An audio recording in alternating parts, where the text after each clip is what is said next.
"Madam, are you sure you want to return the ticket? Tickets are hard to come by now, and you might not be able to book another." The clerk kindly reminded me. I smiled. "Even if it's hard to get, I don't want it. What doesn't belong to me will always be a futile longing." "All right, here's your refund and receipt," the clerk said, handing me the thin ticket. I took it, turned it over in my hands, and examined it for a while. Then I picked up the heart-shaped locket hanging from my chest, opened it, and revealed a black and white photo of Daniel Lewis. He was a young man in a suit, his face slightly turned to the side, his hair neatly combed back, his nose straight, and his deep-set eyes full of charisma and confidence. In my past life, there were so many things I couldn't understand. I didn't understand why the boy who once shyly bandaged my sprained ankle, his eyes red with emotion, later on our wedding night, left me alone in the bridal chamber. He looked at me coldly and said, "Emma, I could never share a bed with a woman from the Bennett family." I didn't understand why the boy who once carried a locket with my photo close to his heart during his studies in line would later, when leaving for his diplomatic post in France, coldly told me, "Emma, even if you cry yourself blind, I won't take you with me." Later, I came to understand, as he said. A pampered daughter from a wealthy family like me, who knew nothing but embroidery, was nothing more than a relic of a feudal past. I didn't blame him. I blamed myself. So, I sold the embroidery studio my parents had left me and followed him to a distant land. He spent his days discussing politics with high-ranking officials and never allowed me to step into the guest room. I tried to adapt. I learned modern fashion, unbound my feet despite the excruciating pain, and even learned to dance. But when I finally appeared at one of his diplomatic receptions, I saw him holding another woman's waist, dancing one song after another. The tenderness in his eyes was something I hadn't seen in years. When someone asked who I was, he coolly replied, "She's my cousin." That woman, however, was Olivia Carter, the daughter of a prominent family and a protocol officer at the Ministry of Foreign Affairs. His secretaries whispered about how the aloof diplomat had reunited with his first love. Meanwhile, the person who shared his nights, passionately and intimately, was me, the so-called cousin. One day, I touched my belly and smiled gently. "Daniel, we're going to have a child." I thought he would finally see me as his wife. Instead, he froze, the pen in his hand trembling. After a long pause, he said coldly, "Get an abortion." "It could kill me," I replied stubbornly. He sneered. "Plenty of people die in plane crashes. Does that mean they stop flying?" I clutched my stomach, feeling frozen to the core. I refused to say another word. After a long silence, he spoke softly. "Your parents wrote to me. They miss you. Emma, go back and take care of them for me." To protect my child and clinging to the faint hope that being a good wife and mother might earn his respect, I returned to my family's home. I took care of my parents and raised my child. When the war broke out, I led my family from place to place, surviving by picking up embroidery again. My fingers were pricked and bloodied by needles. But one day, I saw a newspaper featuring Daniel. He was standing proudly, giving an interview, with Olivia Carter holding his arm and smiling radiantly. Below the photo, the caption read, "Diplomat Daniel Lewis and wife." Later, Daniel returned to the country briefly, claiming he was worried about my parents. By then, Olivia Carter had died in a bombing in Paris. When the news reached him, he looked as though he'd been struck by lightning and collapsed into a chair. From then on, for decades, he gave me nothing but cold indifference, not even acknowledging our child. When he fell gravely ill in his later years, I, now an old woman in my 80s, took care of him personally, staying by his side until the very end. But even on his deathbed, the locket he clutched tightly didn't hold my picture. It was Olivia Carter, the woman who had died in her prime, forever preserved as his one and only love. I had worked tirelessly my entire life, loving him deeply, yet I wasn't even worth a single word in his will. Thankfully, there were still 2 weeks left before the flight. There was time to set things right. I discarded the photo and folded the refunded ticket receipt, replacing the photo in the locket with it. Then I returned to the house Daniel and I had shared. I informed the old housekeeper. "The embroidery workshop is not for sale anymore. Prepare a full embroidery setup for me." 7 years ago, a tragic fire claimed the lives of my parents and nearly destroyed the Lewis family's 300-year-old embroidery legacy. In my past life, I was a nobleman named Mr. Ryan Sterling, who sought the finest craftsmanship for a custom suit inspired by Farewell My Concubine. He visited every embroidery house in search of the most skilled artisans. At the time, I had turned down the opportunity because I was accompanying Daniel abroad. Now, however, winning Mr. Sterling's favor could be the key to reviving the dormant workshop. The sound of a car horn interrupted my thoughts. I glanced up to see Daniel entering the house. He wore a cashmere vest over his shirt, and his tailored trousers highlighted his long legs. His sharp features exuded charm, and the faint smile on his lips added a touch of warmth. Olivia Carter clung to his arm, dressed in an elegant lace dress. She giggled playfully, her fair cheeks flushed from wine. "Daniel, I didn't get to dance enough at the gala. Won't you dance with me a little more?" she asked, spinning gracefully into his arms. Her laughter echoed as they stepped inside. When they noticed me, they froze mid-step. I, too, was momentarily stunned. In my past life, I had secluded myself to study French and hadn't realized how close they had become. Setting aside my embroidery, I stood to leave, but Olivia blocked my path, smiling coyly. "Daniel, who is this?" she asked. Daniel's expression darkened, his sharp nose casting a shadow over his face. "She's my cousin," he replied curtly. Before he could say more, I spoke up. Daniel looked momentarily surprised but quickly masked it, responding with a low, indifferent tone. Olivia, however, wasn't finished. She tugged at my sleeve, covering her mouth as she laughed. "So, this is the cousin you're bringing to the French Quarter? Aren't you afraid she'll end up displayed in the Louvre?" she mocked, glancing at my blue and white embroidered outfit as if it were a relic. Brushing off her hand, I remained silent, but she pointed at the hem of my skirt in mock horror. "Oh my God! Does your family still bind feet? Doesn't it stink?" Daniel placed a protective arm around her shoulder and guided her forward. "Don't pull at her. You'll dirty your hands," he said coolly. I paused mid-step. They thought speaking in French would hide their mockery, but their disdainful glances and superior attitudes were unmistakable. Even if I hadn't studied French in my past life, their meaning would have been clear. That evening, Daniel came to my room carrying a bouquet of lilies. Without a word, he placed them in the vase on the table. Seeing me quietly sewing at the embroidery frame, he sat down uninvited. "Emma," he said coldly, "these flowers are for you. I'm glad you understand your place. The only reason I agreed to bring you to France was because you threatened me with your life. Don't harbor any delusions." I didn't look up. "Are you finished?" I asked calmly. "Yes." "Then please leave." As I spoke, he suddenly grabbed my wrist, his gaze falling on the embroidery needle in my hand. His brows furrowed. "Why are you still embroidering? You were going to sell the workshop. Why not spend the time learning more French? Even as my cousin, don't embarrass me." The cloying scent of a woman's perfume lingered on him, making my nose itch. I replied lightly, "Understood." My unusually compliant response caught him off guard. His expression softened slightly. "Tomorrow, go to the Anha Mall and buy yourself some clothes and jewelry," he said, his tone almost gentle. "I'll cover the costs. You can't possibly go to France looking so outdated and tacky, can you?" I looked down at the blue and white embroidered skirt I was wearing. My mother had painstakingly stitched it by hand, each thread delicate and elegant. But that's how people are. When someone doesn't love you, even if you're wearing a wedding dress, it's all wrong. "All right," I replied quietly. After Daniel left, I opened the locket around my neck. The refund receipt was still there, and the departure date was only 14 days away. I told myself to endure it. I didn't want to stir up trouble before the flight. If my uncle and aunt objected, they might drag Daniel into a long discussion. If they tried to stop him from leaving for France, things would become even more complicated. Over the next few days, I focused on designing a phoenix embroidery pattern. Once it was complete, I hurried to purchase fabric.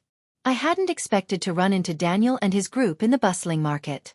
A group of young men, all dressed in Western-style clothing, gathered around him, tall and striking. Daniel stood out like a crane among chickens. "Emma, we're going to take a group photo. Join us." Olivia stepped forward and enthusiastically grabbed my hand. "He doesn't like pointless things like this." "Don't call him," Daniel said. His smile reserved but his gaze sharp with warning as it landed on me. I understood he didn't want me there, just as he hadn't wanted me in the drawing room during those diplomatic gatherings. Olivia, however, just laughed and pulled me along. I couldn't understand why a group of diplomats, with nothing better to do, needed to drag me into their commemorative photo. It wasn't until Olivia leaned close and whispered in my ear, "You're like a parasite clinging to Daniel, refusing to divorce him and even insisting on following him to France. Do you have no self-respect? Don't worry, I'll help you find some." I turned to her radiant smile, momentarily speechless in the photo studio. Olivia pulled Daniel into the shot against the bright red backdrop. He stood in his black suit while she wore a fitted black dress. They looked perfectly matched. The others in the group cheered, joking, "It looks just like a wedding photo, a diplomat and a protocol officer. Our Ministry of Foreign Affairs couldn't ask for a more fitting pair." The photographer chuckled and directed them, "Sir, lean closer to the lady." "Closer." "Yes, just like that." I stood to the side, dazed. So the photo Daniel had kept in his locket in my past life had been taken here.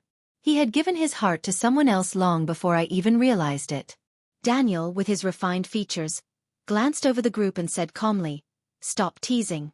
You'll make Olivia uncomfortable." With that, he discreetly tucked a stray strand of her hair back into place. Olivia turned to me, her smile as sweet as honey. "Emma, don't you think Daniel and I make a perfect match?" Daniel narrowed his eyes, his gaze warning. My mind flashed back to our wedding night, when I had been filled with joy, thinking we had finally become husband and wife, only to spend the night alone in the cold, suffocating silence of that festive room. I forced a smile and said the two words she wanted to hear. "You do." In my past life, I had clung stubbornly to the childhood memories of our bond, refusing to let go. How laughable I had been. I gripped the locket around my neck tightly. Only 10 days remained. Just 10 more days, and I could leave all of this behind. The camera clicked, capturing that moment. I turned and left. From then on, I slept only 2 or 3 hours a night, working tirelessly at the embroidery frame. My fingers danced over the fabric, even as the needle pricked my skin, drawing blood. I refused to stop. One evening, I took a break and went to see a play by Ryan Sterling. I had always been an opera enthusiast and had spent a hefty sum to secure a front row seat. The lead actress on stage had striking features and a captivating voice, her movements graceful and alluring. In the end, she slashed her throat with a dagger and collapsed, her vibrant, phoenix-like eyes closing as she fell. My heart trembled violently. In my past life, during the chaos of war, someone had collapsed in front of me just like that. Blood flowed from their chest, yet they still smiled, dazzling and bright. "I owed your father my life. Returning it now is simply karma." As I stepped down from the carriage and looked up at the second floor of the house, I noticed the light in my room was on. Something felt wrong, panicked. I rushed upstairs. The door to my room was wide open, and the contents of my vanity were strewn all over the floor. Olivia was holding a pair of 3-inch embroidered shoes with a look of disdain, casually tossing them aside. "What are you doing?" I demanded, shoving her forcefully. My entire body trembled with rage. She stumbled into the edge of the table, clutching the back of her head as she stood up, her face full of disbelief. "How dare you push me? How dare you?" she shouted before grabbing a vase and hurling it toward my head. Daniel appeared at the doorway. "Olivia, what's going on?" With tears in her reddened eyes, Olivia turned to him. "Look at this, Daniel. I picked out so many clothes and jewelry for your cousin, and I even helped her tidy up all this junk. She had the nerve to push me." It was only then that I noticed the pile of shopping bags in the corner. Daniel's voice was icy as he addressed me. "Emma, you're the one insisting on going to France with us. You can't even dress properly, and someone is kind enough to help you. Yet you repay them by acting out." I lowered my gaze to my damp, rumpled clothes, clutching the wound on my forehead as I replied coldly. "Who requested her assistance? This is not insignificant." I gestured to the hairpin lying on the floor. "This hairpin," I began, my voice trembling slightly, "was a gift from Daniel when he was 15, though it now seemed trivial. Now, he no longer valued the things I held dear, leaving them scattered carelessly. He didn't notice the bruise on my forehead or the state of disarray I was in." What was the point of speaking up? Taking a deep breath, I stated firmly, "I'll accept your gifts. But Olivia, from now on, do not enter my room without asking." Olivia stood her ground. "Daniel, I only tried to help her out of kindness, and this is how I'm treated." She can't even apologize. She pointed to the necklace around my neck. After everything I've given her, is it too much to ask for an old necklace? At that moment, I realized why she had been so generous with her gifts. She must have known the necklace's importance and wanted to take it from me intentionally. I clutched the necklace tightly, unwilling to part with it. No, this was the one thing I couldn't surrender. To me, it represented a fresh start. Daniel stepped closer, his tall frame looming as he leaned in, trapping me in the corner. Emma, this is the one thing you need to let go of. I shook my head. It has nothing to do with you. He let out a mocking laugh, then demanded, hand it over. As he reached for the necklace, I said quietly, Daniel, what would your parents think if they knew about this? He froze, his hands stopping mid-air. A look of disgust flashed in his eyes. All you ever do is use them to threaten me. Does it amuse you? I exhaled deeply as they both left the room abruptly. I asked the housekeeper for a key and locked the door securely. Fortunately, the embroidery materials remained untouched. I steadied myself and focused on my work. Only 5 days remained. The day Daniel was set to leave coincided with Ryan Sterling's visit to select the embroidered piece, 4 days before his departure. That night marked the anniversary of my parents' death. My sleep was restless, haunted by nightmares from my past. When I woke early the next morning, my head ached, and my body burned with fever. Where has the young master gone? I asked the housekeeper about Daniel's whereabouts. The housekeeper hesitated before replying. The young master didn't return last night. I nodded. He usually accompanied me to honor this anniversary. If he wasn't going, so be it. My head throbbed, and I fell back into bed, drifting off again. Half asleep, I faintly heard someone enter the room. Daniel, kiss me. Don't stay here. Come to my room. Why isn't she gone yet? I know that woman is your wife. Isn't she? Daniel, who do you want? Her or me? By the doorway, Daniel had Olivia pressed against the wall, his hands cupping her face as he kissed her. It was a kiss filled with mockery and unclear intent. What do you think, my dear Olivia? I married her only because her father saved my mother from a fire. Do you really think I willingly married a footbound woman who can't even read the entire alphabet? Olivia wrapped her arms around his waist, her slender shoulders marked with faint traces of kisses. She teased, her voice dripping with sweetness. Then hurry up. I was so drunk last night I can hardly remember anything. While she's off paying respects at the graves, we can have some real fun. I had no desire to witness their private drama. Clearing my throat loudly, I made my presence known. At the same time, the housekeeper knocked on the door. Ma'am, the medicine is ready. You should take some to feel better. Their faces flushed with embarrassment. I ignored them, walked to the door, and took the medicine from the housekeeper. Daniel glanced at me. You're sick? He asked. I sipped the bitter medicine, my face contorting at the taste. You too. Please leave. You're ruining my sight. Daniel took a step toward me. But Olivia grabbed his sleeve, her lips trembling as she pouted. Daniel, I'm not feeling well either. I drank too much last night and still feel dizzy. He immediately placed his hand on her forehead, checking her temperature. Relieved, he said. I'll take you to the guest room to rest. The two of them left together.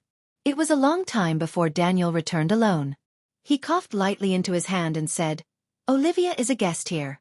What exactly did you hear? I held a silver embroidery needle and replied indifferently. I woke up when the housekeeper came in. Did something happen? Relieved, he leaned closer, reaching out to touch my forehead. When did you get sick? Why didn't you say anything? I stepped back, avoiding his touch. Cousin, there's no need. His hand paused in midair before he withdrew it, his face darkening. Without another word, he turned and left, feeling slightly better. I called for the driver and went alone to visit my parents' graves. Daniel didn't deserve to appear before them.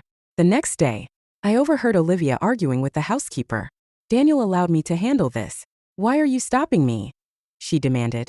The housekeeper, wiping sweat from his brow, explained nervously. The finances of this household have always been managed by Miss Emma. I stepped in and asked what was happening. It turned out Olivia was planning a farewell banquet to celebrate Daniel's upcoming diplomatic appointment in France. If my cousin has already approved it, I said, then naturally Miss Olivia may use the funds. Olivia gave a triumphant smile, snapping her fan against her palm. Whoever Daniel loves is the true mistress of this house. With that, she sauntered off. The housekeeper looked at me, his expression uneasy. Miss Emma, this isn't proper. Miss Olivia is an outsider. You are Daniel's wife by arrangement. I smiled faintly, unaffected. The next day, I finally understood why Daniel had fallen for Olivia. She was everything I wasn't. Olivia, raised in the elegance of Western high society, was a spoiled heiress who had always been handed whatever she desired. Her arrogance wasn't unjustified. It came from a life where everything naturally bent to her will. At the same time, she embodied the kind of wife Daniel had always envisioned. Charming, refined, and worldly. Within a single day, the living room had been transformed. Elegant Western oil paintings adorned the walls. Gold-trimmed tableware gleamed on the dining table, and a champagne tower made of crystal glasses sparkled under the chandelier. Daniel sat at the head of the room, dressed in a tailored wool suit he had carefully chosen. Though his brilliance was only beginning to show, his promising future already attracted the attention of government officials. His composed demeanor and sharp brows framed eyes that burned with ambition.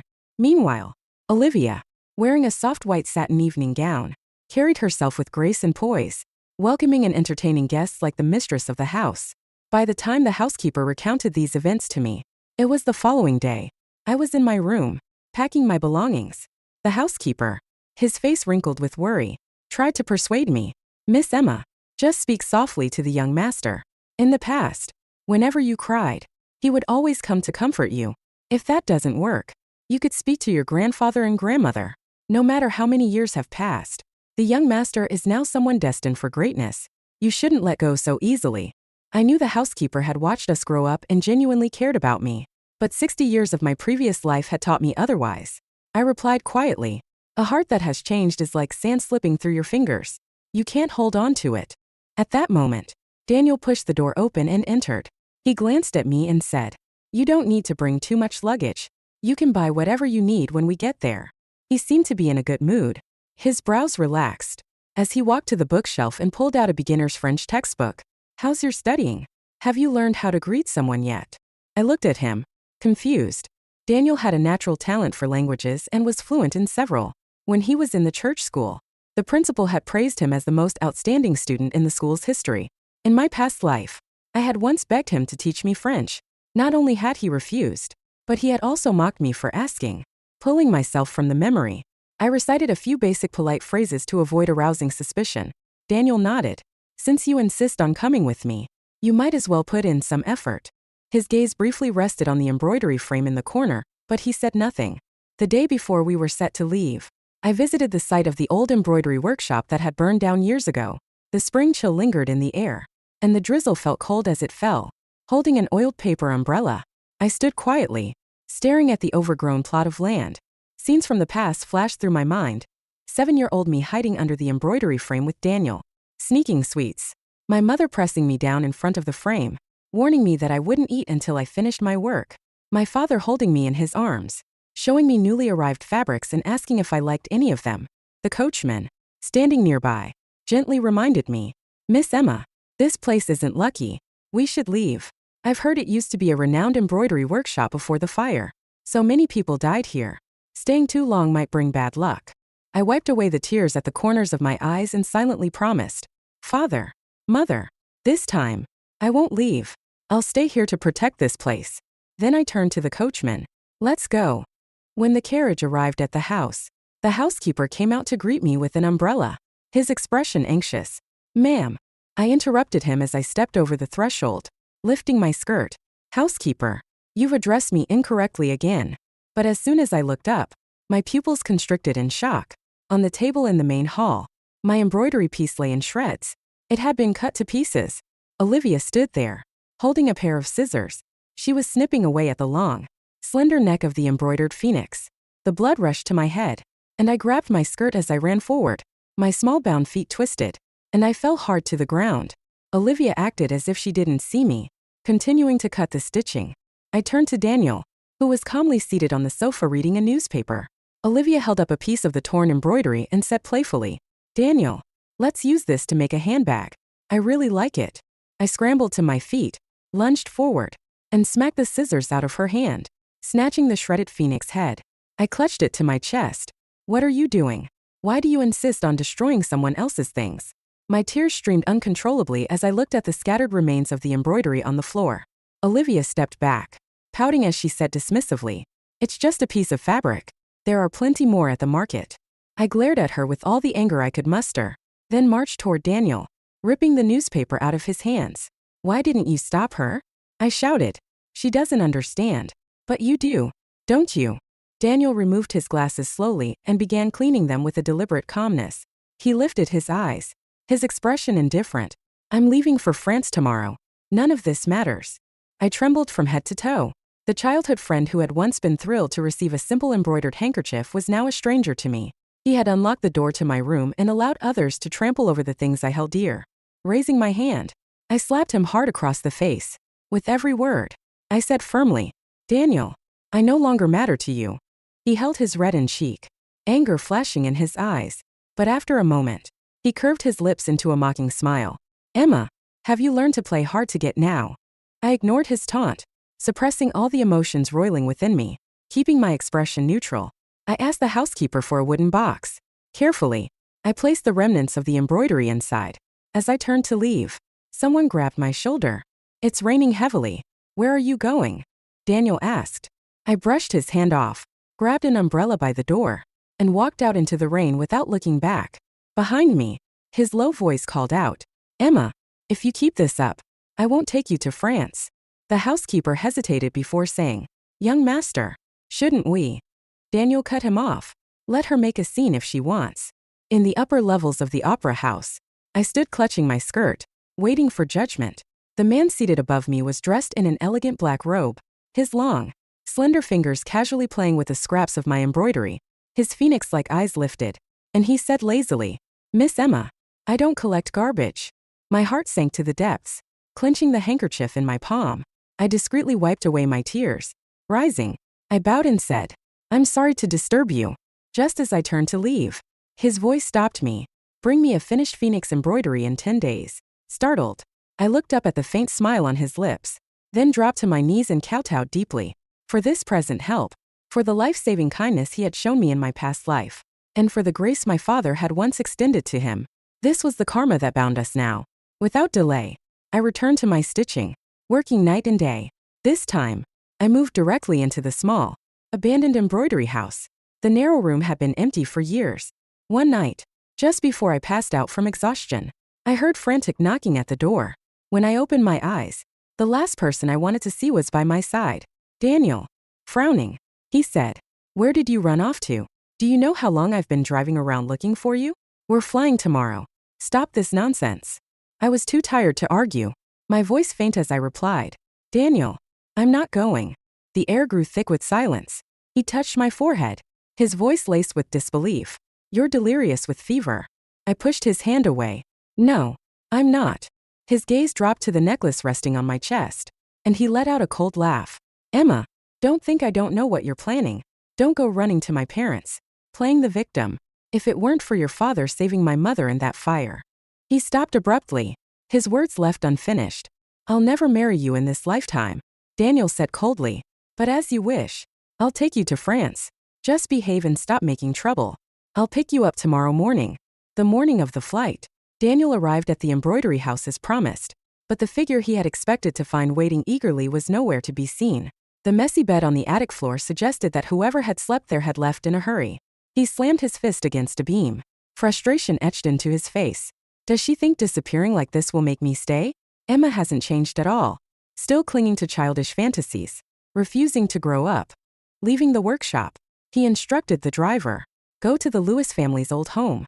She must be there," begging my parents to stop me from leaving. At the old house, his mother asked, "Where's Emma? Why didn't she come with you?" Daniel studied his parents' expressions carefully to confirm they weren't lying. Only then did he respond lightly, "She's sick. She asked me to say goodbye on her behalf." He remained composed until he got back into the car. Once inside, his hands trembled as he opened the suitcase placed in the back seat. It was the luggage Emma had prepared. Inside, he found familiar items: a hairpin, a jade pendant, a pocket watch, all gifts he had given her over the years. For a moment, he thought it was because she loved him so much that she had wanted to carry these with her. But upon closer inspection, he realized they were only gifts. Not a single piece of clothing was packed. Daniel's face darkened. "Drive to the police station," he ordered. "Pull every string necessary. Search every corner. I want her found." The driver hesitated, his face pale. "Sir, your appointment with Miss Olivia is approaching, and the flight is in less than 3 hours." Daniel glanced at his watch, removed his glasses, and massaged his aching temples. After a long silence, he chuckled bitterly. "I almost fell for her trick. Isn't this exactly what she wanted? To see me running around frantically looking for her, and miss the flight." He sighed, adjusted his jacket, and said curtly, "Take me to meet Miss Olivia." At the airport, Olivia looped her arm through Daniel's and looked up at him with a smile. "Daniel, do you remember that little cafe near campus where we first met during our studies abroad?" He forced a smile. "I remember." He should have felt happy, but as the plane ascended and the city of his youth faded into the distance, it felt as though a part of his heart had been carved away. He clenched his hand over the red birthmark on the back of his hand, recalling the day when Emma's tears had fallen there, leaving a burning sensation that lingered even now. "It's all Emma's fault," he thought bitterly. 8 days later, my embroidery stood out among the submissions. Ryan Sterling invited me to the Opera House's upper floors, and when he announced the results, I burst into tears of joy, but exhaustion overtook me, and everything spun. When I woke up again, I thanked Ryan before heading to the Lewis family's old house. In the grand hall, Daniel's mother dropped her teacup in shock. His father stood, glaring at me. "Emma, did Daniel mistreat you? If he did, I'll write to him and demand he come back immediately." I shook my head. "It's not that. I've come to understand that Daniel and I are not aligned in heart or mind. It's my fault for failing to repay your kindness for raising me these past 7 years, and for entangling myself with him for so long. I didn't want them to know the full extent of the pain and confusion. I had come to terms with it. Daniel was perfect in every way, except for one thing. He was never meant to be my husband.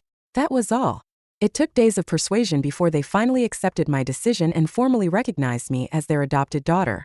I couldn't help but wonder what Daniel's reaction would be when he found out I had truly become his sister. Perhaps he would feel relieved. When I received the first letter from Daniel, I had successfully reopened the Lewis family embroidery house and had just secured a large order. During dinner, Daniel's mother placed a letter on the table. It bore the embassy seal and was marked as urgent, accompanied by a plane ticket. She took my hand and said, "Emma, Daniel is waiting for you to come." I felt a wave of confusion. Why would Daniel want me to go to him? I didn't open the letter or accept the ticket. "Mother, I'm your daughter now." Her eyes reddened, but she smiled through her tears, then let Daniel fend for himself. The next time I saw Daniel was 2 months later. Ryan Sterling had quietly invited me upstairs. He had taken off his suit but was still dressed in his opera costume, his long hair cascading down his shoulders as he reclined on a chaise. When he saw me enter, he stood and smiled. "This outfit suits me well, doesn't it?" I was momentarily stunned by his beauty, unable to look away.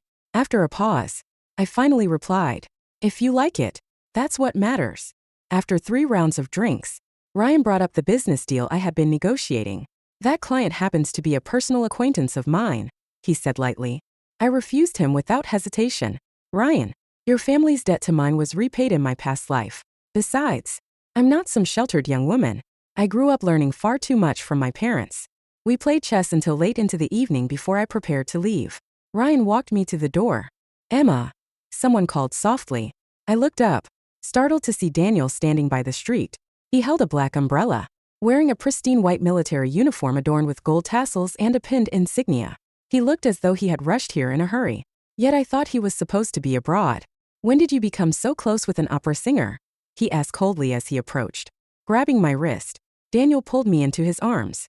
I pushed him away with unexpected force, causing him to stumble a few steps before regaining his balance. Only then did I notice his bloodshot eyes and the dark circles beneath them. "Watch your boundaries. We have nothing to do with each other anymore." Daniel's expression darkened as his gaze shifted toward Ryan, who was standing calmly under the eaves. "Is it because of him? How long have you two known each other?" Ryan smiled faintly, ignoring him. "Miss Emma, the car is ready." I nodded in thanks, unwilling to argue further with Daniel. But before I could step away, he suddenly shoved me against the car door, his hand grabbing the necklace around my neck. His smile was dark and menacing. "Does he know that the locket you wear so close to your heart contains my picture?" Before I could respond, Ryan stepped forward and pulled Daniel off me. "Mr. Lewis, Ryan said evenly. I've heard of you. But unfortunately, this situation doesn't warrant your interference. Enough. I interrupted, taking off the necklace and tossing it at Daniel. I don't need this anymore. Since you gave it to me, I'm returning it to its rightful owner. Daniel hastily picked up the necklace, wiping away the dirt with the sleeve of his white uniform. When he opened the locket, his expression froze. What is this? He demanded. A ticket refund? You tricked me. You never intended to leave with me, did you? I sighed as the rain fell between us, creating a heavy curtain that separated us both physically and emotionally. There was a time I wanted to, I admitted. But now, I feel no attachment to you. Daniel gripped the necklace tightly, the rain plastering his hair to his forehead. His bloodshot eyes were filled with despair. And so, we parted ways. I poured my heart into expanding the embroidery house, turning it into a towering success. During the war, I took in widows and taught them embroidery, helping them support their families. The reputation of the Lewis family embroidery house grew immensely. One of our embroidered pieces was even chosen as a gift to the British royal family. Over the years, I often read the newspapers, catching glimpses of Daniel standing tall and proud at international conferences, bringing honor to our nation. Each time, I let out a sigh of relief, worried that the butterfly effect caused by my actions might have altered his fate. I thought our lives had completely diverged until one late night. A call from the presidential office shattered that belief. The secretary on the other end said, Mr. Lewis was involved in a plane crash and is in critical condition. He's been calling your name repeatedly. We hope you can come immediately. As soon as the call ended, I set out without delay. A government vehicle picked me up at the designated location. When I arrived, the hospital corridor was already filled with people I recognized from newspapers or business events. Inside the room, Daniel was connected to numerous tubes. His neatly combed hair, always perfect in photos, now hung messily across his forehead. When he saw me enter, his dark eyes lit up. Emma, you came after all. I sat by his bedside, silent for a long time before finally speaking. Daniel, you have to live. Your parents were just talking about how much they miss you. His chest rose and fell with shallow, strained breaths. Lowering his voice, he asked, And you? Do you miss me? I avoided his gaze, focusing instead on the heart monitor beside him. Softly, I replied, Ambassador Lewis, more than anyone, I hope you survive. Suddenly, Daniel gripped my hand tightly, his strength surprising. I promise you, I will live. Emma, will you come back to see me? His bloodshot eyes stared at me, pleading. I hesitated, then asked, Where is Olivia? Daniel's voice turned cold, as though mentioning someone inconsequential. Why bring her up? She died in Paris 3 years ago. Even in this lifetime, Olivia's fate hadn't changed. After that, I visited Daniel regularly, like clockwork. Through those visits, I learned from his staff that despite his busy schedule, he had been returning to the country once a month for years. What was he doing during those visits? I asked. The responses varied, but when I thought of the familiar figure I had seen outside the embroidery house, disbelief crept in. On the day of his discharge, Daniel had reverted to the charismatic diplomat everyone admired. His personal secretary was fixing his tie as he animatedly described his plans to me. Emma, let's go to England together. I've already thought about our wedding. I'll even ask the Earl to send a congratulatory letter. Daniel. I couldn't help but interrupt him. Stop seeking me out. He staggered, the smile on his face faltering into a straight line. Why? You care about me, don't you? I sighed. Daniel, more than anyone, I want you to live. But, sitting down, I told him a story spanning 60 years. Slowly, I convinced him to believe it. That was the me from my previous life. I said, in this life, Emma no longer loves you. Daniel leaned over the coffee table, gripping my arm tightly, his gaze burning into mine. I don't believe you. I won't let you go. I pushed his hand away gently. The one who can't let go is me. He staggered back, collapsing onto the sofa, his face ashen, as if he were a man on the brink of death. For days, I couldn't understand why Daniel, who had once been so deeply in love with Olivia, was now so insistent on me in this lifetime. Later, I came to realize that for someone like Daniel, born into privilege, gifted beyond measure, nothing was ever truly out of reach. It was the things he couldn't have that became the most precious to him. He didn't love Olivia. He didn't love me, either. He didn't understand that love wasn't about possessing, but about a deep connection of hearts after being together. Walking out of the private hospital where he was being monitored, I found a car waiting outside. A man with a calm and grounded demeanor gently took my cold fingertips into his hands. His eyes filled with an indescribable tenderness. "There's hot porridge ready for you in the car," Ryan said softly. I married Ryan Sterling, and for 60 years, we lived in harmony. We were two instruments in perfect tune, and even in our later years, we would still walk hand in hand through the park. When the mood struck, we would sing old opera tunes together, our voices blending into a melody of the past. Two people from an old era, holding on to these antiquated joys. When Ryan was diagnosed with throat cancer, my world shattered. One day, as I passed by a VIP ward on the same floor, I overheard a conversation that mentioned a name both familiar and distant. What a pity. Even when he's sick, he doesn't have a spouse to accompany him. I heard he never married, not even a child to his name. He was so dazzling in his youth. But now, as an old man, he's all alone. It's sad, really. Peering into the room, I saw the frail, skeletal figure of Daniel on the hospital bed. My heart, however, felt no ripple, no wave. Later, I heard about Daniel's death through rumors.